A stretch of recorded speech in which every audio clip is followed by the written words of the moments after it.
बूढ़ा पिता।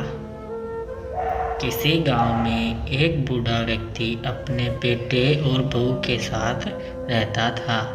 परिवार सुखी संपन्न था, किसी तरह की कोई परेशानी नहीं थी। बूढ़ा बाप जो किसी समय अच्छा खासा नौजवान था, आज बुढ़ापे से हार गया था। चलते समय लड़खड़ाता था, अब तो लाठी की जरूरत पड़ने लगी थी। चेहरा झुर्रियों से भर चुका था, बस अपना जीवन किसी तरह व्यतीत कर रहा था। घर में एक चीज़ अच्छी थी कि शाम को खाना खाते समय पूरा परिवार एक साथ टेबल पर बैठकर खाना खाता था। एक दिन ऐसे ही शाम को सारे लोग खाना खाने बैठे थे। बेटा ऑफिस से आया था, भूख ज़्यादा थी इसलिए जल्दी से खाना खाने बैठ गया और साथ में बहू और एक बेटा भी खाने लगे। बूढ़े हाथ जैसे ही थाली उठाने को थाली हाथ से छिटक गई और थोड़ी दाल टेबल पे गिर गई।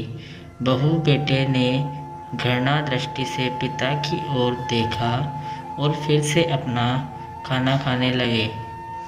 बूढ़े पिता ने जैसे ही अपने हिलते हाथों से खाना खाना शुरू किया तो खाना कभी कपड़ों पे गिरता तो कभी ज़मीन पर। बहू ने चिढ़ते हुए कहा, हे राम, कितनी गंदगी तरह से खाते हैं, मन करता है इनकी थाली किसी अलग कोने में लगवा देते हैं। बेटे ने भी ऐसे सिर हिलाया जैसे पत्नी की बात से सहमत हो। नन्हा पोता यह सब मासूमियत से देख रहा था। अपने दिन पिता की थाली उस टेबल से हटाकर एक कोने में लगवा दी। पिता की डबडबाती आंखें सब कुछ देखते हुए भी कुछ बोल नहीं पा रही थी। बूढ़ा पिता रोज की तरह खाना खाने लगा। खाना कभी इधर गिरता कभी उधर गिरता। छोटा बच्चा पोता अपना खाना खाना छोड़कर लगातार अपने दादा की तरफ देख रहा था। माँ ने पूछा, क्या हुआ बेटे, तुम दादाजी की तरफ क्या देख रहे हो और खाना क्यों नहीं खा रहे हो? बच्चा बड़ी मासूमियत से बोला, माँ मैं सीख रहा हूँ कि वृद्धों के साथ कैसा व्यवहार करना चाहिए। जब मैं बड़ा हो जाऊँगा और आप लोग बूढ़े हो जाओगे तो मैं भी आपको इसी तरह कोने में खाना खिलाया करूँगा। बच्चे के मुंह से ऐसा सुनते ही बेटे और बहू दोनों काँप उठे।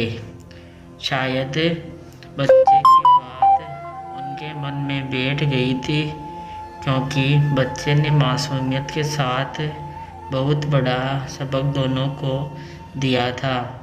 बेटे ने जल्दी से आगे बढ़कर पिता को उठाया और वापस टेबल पे खाना खाने के लिए बिठाया और बहू भी भागकर पानी का गिलास लेकर आई कि पिताजी को कोई तकलीफ ना हो। तो मित्रों, माँ बाप इस दुनिया की सबसे बड़ी पूंजी है।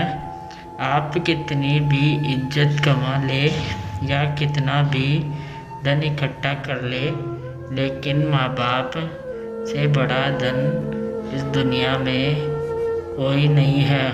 यह इसी कहानी की शिक्षा है और मैं आशा करता हूँ कि मेरा इस कहानी को लिखना ज़रूर सार्थक होगा। अगर आपको यह कहानी पसंद आई हो तो शेयर ज़रूर करें।